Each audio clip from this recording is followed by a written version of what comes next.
What's up, YouTube? What's up, subscribers? How is everyone doing? I hope you had a fantastic week. I know I did. And it's been a couple of days since I actually got my last video out to you. But today is Sunday, July the 15th. And I wanted to start the week off right at the top of the week, getting my first video out. Today, we're going to be talking about political correctness and how we need to replace that with political incorrectness. But before we go into that, I had a wonderful time. On Thursday, I was on Talib Starks. Talib, T-A-L-E-E-B, Starks, like John Starks. I was on his show in New York City. It's the Talib Starks show. He's with Compound Media and Safe Space, and he's an author. He is a best-selling author. One of his books is called Black Lives Matter. Not lives, but Black Lives, L-I-E-S Matter. And so I spent the afternoon with Talib. I met some cool people. We had a lot of fun. And I would definitely be doing it again. That was my second time with Talib. The first time I actually did a Skype video with him. And this time I actually came to the studio. So I was back in New York City, back in my stomping grounds. It was awesome. Had a wonderful time. Updates. Yes, I want to say thank you to you all. I don't know who's been sharing anything. But you guys did get me up to 2K subscribers, so that's awesome. I appreciate it. And of course, as always, if you do appreciate my content, then I'm going to ask that you continue to share it. And, you know, get me up. So there's nowhere else to go but up. So, you know, I'm like at 2,200 right now. So the new goal is 3. You know, we have to like set new goals each week because, I mean, you know, that's what it's about, growth. So, political correctness. Oh, political correctness. You guys, you know, part of the reason why Donald Trump won this election was because people were resisting political correctness. They were sick and tired of it, right? You can't say what you want to say. You can't say what you want to, you can't say what you feel. You're walking on eggshells. Someone may be offended. And that's not a really healthy way to live your life. I mean, you think about relationships. You can't be in, that's how you know if you're in a relationship with like an abusive person.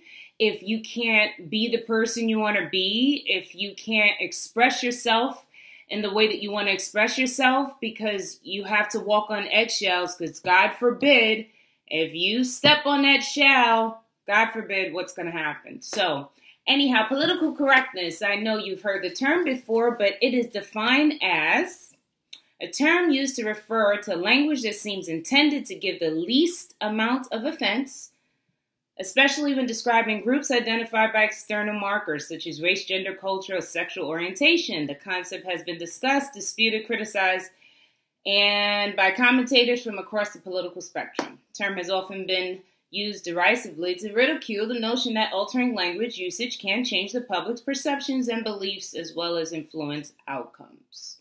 So I'm saying that I have indulged in some comedy this week, and our cultural institutions are being affected by political correctness. Even our comedians are reluctant to say and do jokes because of political correctness. And I think that's a real problem.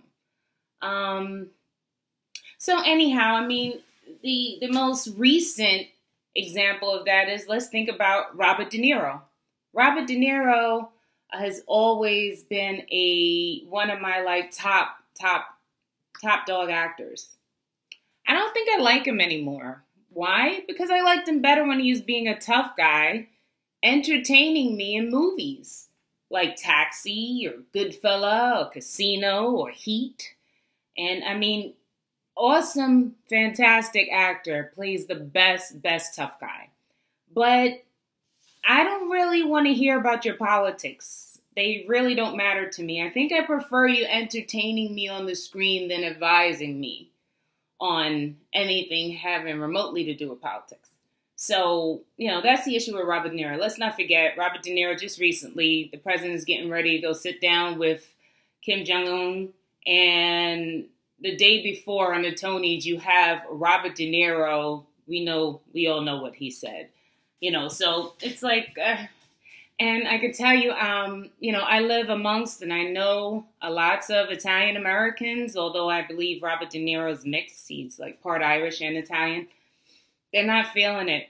They don't like his words. They don't like what he said about the president. They find him despicable. They've had lots of very unkind, not nice things to say about Robert De Niro. So he has to watch himself. He's, he can screw up things with his base, but I guess he has enough money, so he doesn't care. Dave Chappelle, I don't know if you guys have watched, Dave Chappelle has like 2 different series on Netflix. The last one was just like released. I think it's like a 2-part series. The first part had like 2 segments, and then there's a second part that just was released, and that has 2 segments. The name of it is Equanimity and the Bird Revelation, and then the other is the Bird Revelation. And so I don't know if it's true, but I could tell you in the first one, he was talking about, how the country has become brittle. And it was his way, basically, I'm just going to summarize this, it's his way of talking about snowflakes. He didn't use that term, but it's the wording that he used to describe about, people being so easily offended for things. And how someone wrote him a letter, apparently, complaining to his agent, kind of in protest against him for some of the comedy that he did. And so it's like, it's just that we are treading on strange territories here when, even comedians can't say what they want to say. You got to think about the kind of comedy that we were privy to prior to all this political correctness. Like, if you ever watch like Living Color, you think about the segments and the things that they said, you're like, whoa, that just, in today's age, in this political culture, in this climate, people can't say those things because they're going to try to shut them down and put them out of business. I mean, look what just happened with Roseanne. Okay, but I'm not even going to go into that. But I think it's unfortunate. I would definitely encourage you to go see Dave Chappelle's last segments on Netflix. I think this was going to be actually his last one. I don't know if that has to do with him like kind of pulling back because he's not able to artistically or creatively do what it is that he wants to do. But that's what he noted, that it was going to be his last show, at least on that. But I believe he's actually going to be going on tour with Jon Stewart. So you may want to check that out. I know I'm going to be following up on that. Think of people like Eddie Murphy with Delirious and Raw and Richard Pryor and George Carlin. These comedians can't do what it is that they do, which is make people laugh. Laughter is therapeutic. We laugh to keep from crying. We need to. Things are tough. Life is rough. We have to deal with ups and downs, but we also have to find the balance.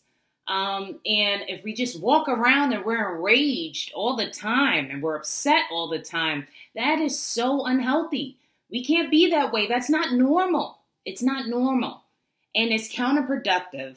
So, I mean, political correctness is affecting our cultural institutions, entertainment. Okay. Let me give you a recent example. So I like Broadway shows, and recently I seen Summer. Summer is for Donna Summer. Now, I seen this Broadway show of Donna Summer, and it was covering her life. What was really unique about it was that they covered Donna Summer as a young girl in her prime and as a seasoned woman. Beautiful, beautiful vocalists all portrayed her extremely well. They sounded fantastic. People were singing and dancing like all night long. The story was a little sad because if you If you did see it, if you didn't see it, it talks about Donna. Like I said, it covers Donna Summer's life.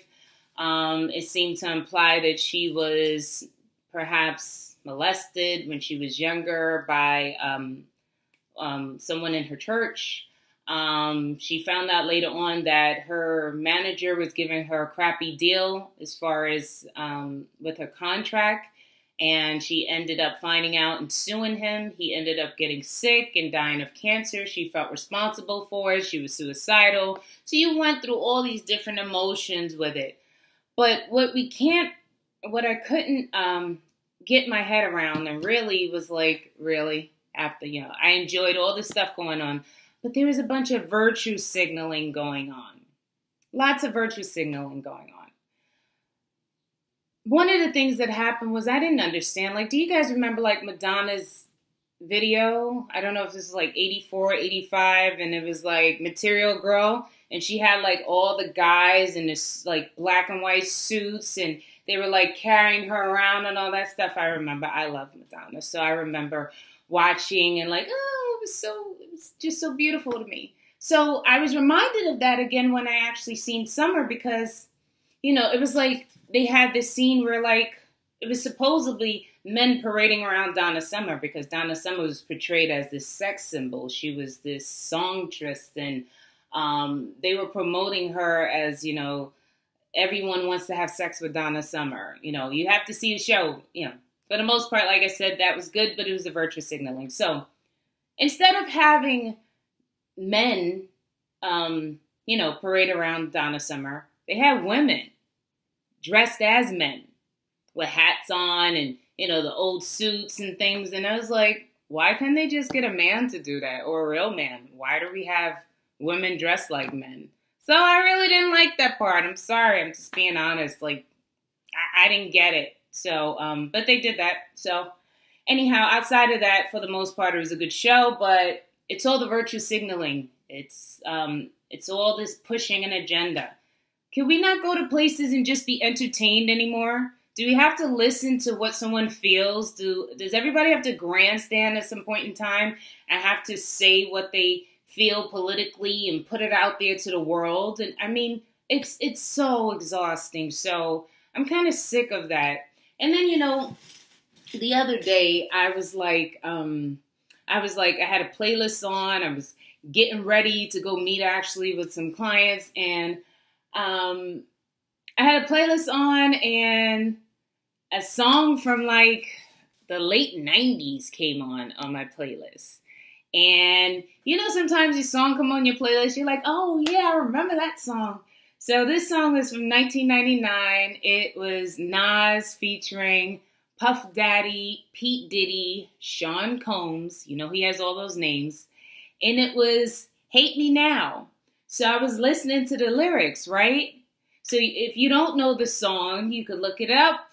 Some of you do, maybe some of you don't. But, he opened up the song, don't hate me, hate the money I see, cars that I buy, clothes that I wear, clothes that I try, close your eyes, right? So then, and then Puffy's like yelling in the background at some point in time, weak, jealous MFs. You know what that stands for. And then at one point in the song, Nas says, N-word, fear what they don't understand, hate what they can't conquer. And so just some of those things just rang true to me. So when I also thought about De Niro, I said, why do these people have such a problem with Trump? I don't understand it. Trump did nothing to anybody. He seemed like he just became a problem once he became president. And so it's like, what did this guy do? He didn't do anything. It's just hate. They're hating on him. That's all it is.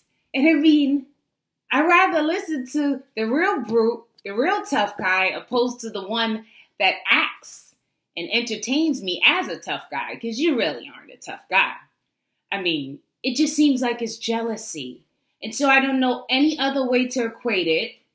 But I was listening to the song and I was like, yeah, I remember this. Remember being in the club and dancing to this. But yeah, like, really, they're just hating on him. And so more of the reason for people to simply just stop, just shut it down, stop it, forget about all these labels and stuff. No, they're just hating on him. That's all it is. He did nothing to nobody but become the president. So, just having said all that, guys, I hope all you guys have a wonderful day. I have another exciting week to look forward to. Not that I'm doing any interviews or anything, but I got some things going on. And I would just like to ask you guys to keep me in your thoughts and prayers. I got some feedback. People telling me I need a microphone. I said, okay, maybe I will do some upgrades or make some investments in that if I deem it to be necessary. Right now I'm only at 2K subscribers, so I hope you can hear me. But even if I have to, at the bare minimum, I could get one of those microphones that sit up on your desk and is in your face. But I definitely take heed to that stuff. So outside of that, I hope everyone is well. I love you too. I've been getting some really, really sweet people sending out some really, really good energy into the universe. And I will talk to you guys soon and later, okay? So hope all is well, but we have to get rid of this political correctness climate, and we need some political incorrectness. We need humor.